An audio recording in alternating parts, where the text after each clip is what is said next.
Welcome to Pindar Poetry. We hope you learned something new.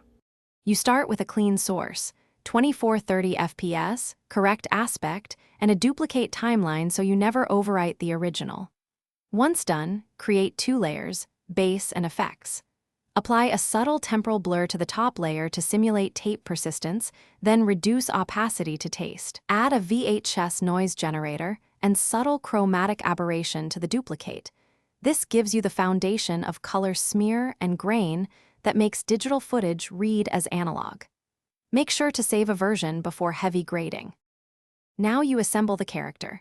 Add scan lines using a thin repeating pattern, set to multiply, and lower opacity so lines feel embedded, not superimposed.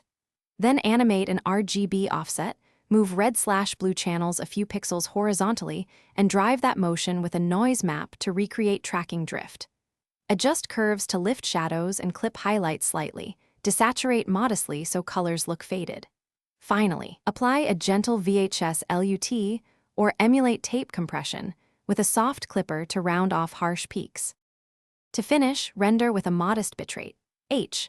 264 at 38 Mbps keeps compression artifacts that mimic tape, or play and record to an actual VCR for maximum authenticity. Layer in sporadic glitches, a faint timecode burn, and edge halation to sell the medium. Once rendered, review multiple sections.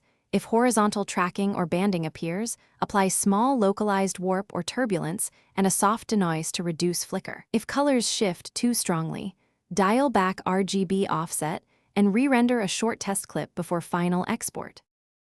Thanks for watching. Consider subscribing if we helped you.